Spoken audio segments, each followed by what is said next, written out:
Welcome back to another episode of the Casey Campbell podcast. Casey Campbell with you, of course, and we are pleased to be joined by Danali Loecker. Did I say that right? Yes, you did. Yes! Of course, from the Iowa softball team, and quite a start to the season. How's it going? It's going great. I mean, we're 9-4, I believe. We're just connecting as a team and going out there and playing the best we can. I'm just happy that I pronounced your name right.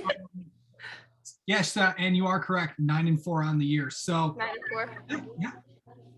But really, what's been leading to that hot start this year? I know it's been a good season for you guys. Coach got her 900th win, and I know you were a big part of that. And what has it been like so far in Iowa City? I think we're just going out there with fight. I mean, preseason we were not ranked as like the highest in the Big Ten, and knowing that, we just went out there and we're like, no, we don't think we belong here. We're gonna fight to make it to the top. So I think just having that drive in us and playing as a team, I think that's the most important thing. We've had pretty young girls on the team. I think we only have 7 upperclassmen or something like that. So having those young girls, I think just connecting and going out there with the fire, that knowing that this is our game and just playing the best we can.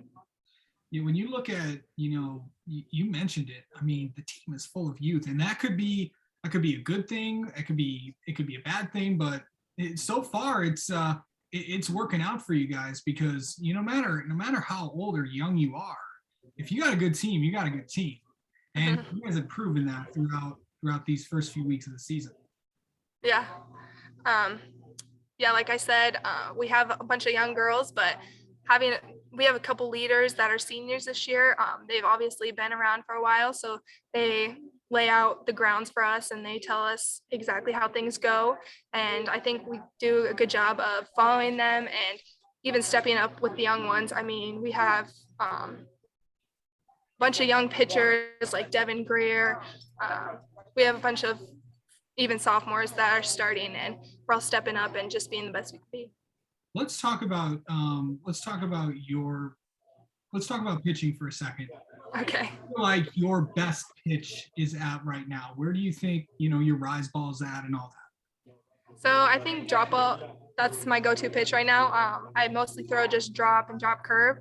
I'm definitely developing the changeup and the rise ball.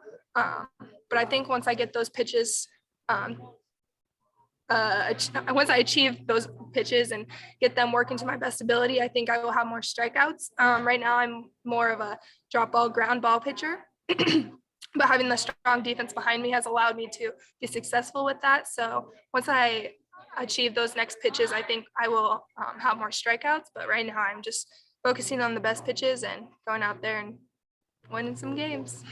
Biggest thing, what's the biggest thing that you worked on this offseason? Since I do everything, I mean, I work on everything, but knowing that we have a young pitching staff, that's one of my main focuses was working on pitching. So I was going to see Rich Thomas, he's my pitching coach, and Coach Dillinger, he knows him as well. So they kind of work together and give me workouts, but I was going back to seeing him and just really focusing on perfecting my movement and working on my speed as well. What's it like to, be a part of getting Coach her 900th win? That had to be huge. Yeah. She was not like, before the game, she's like, I don't care about my 900th win. All I care about is you guys getting wins. Like, I don't care. And we're like, no, that's such a high achievement. Like, not everyone reaches that. Like, we want to get there. And even at the end of the game, we dumped the water on her. And I don't know, it was just so cool to see that, having a coach achieve that many things. That just shows you how good of a coach she is. And so, yeah. I'll coach. Yeah, I've noticed with coaches once they get to that, it's like, oh, I don't care about that. Yeah. But it's like it's a big deal. Well, it's a big deal to all of us. So yeah. It's and that's still a big thing. And it hasn't been too long since she got to Iowa City. And she's kind of changed the culture of this program. I don't know. What has it been like with her at the helm since you've been at Iowa? Well, I think one of her main focuses is just family. Just with that aspect, like just our fans in the stands, like our parents, they're always there supporting us. She allows our families to come meet with us and do all those things. So just having those support, I think it makes us even more comfortable and just loving as a team. Like one of our main things is called one team, one heartbeat.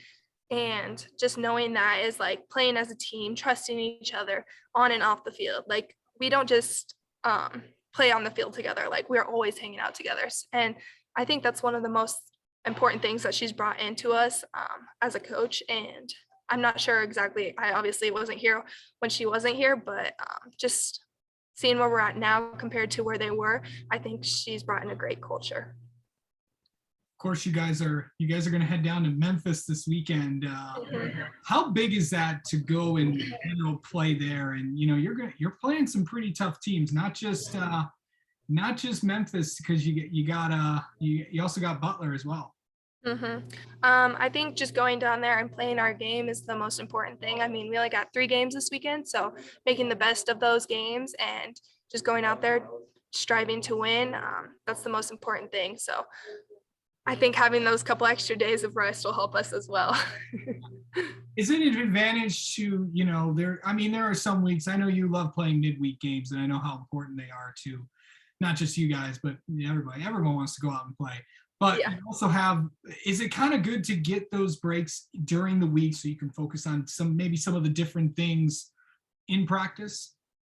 Yeah, definitely having some practice time allows us to fix our mistakes that we made maybe during a game. Not having those practices obviously can't really fix anything. You just gotta bounce back and know that you can do it the next day. So having those breaks definitely allows us to fix things during practice and give us a little break. And yeah.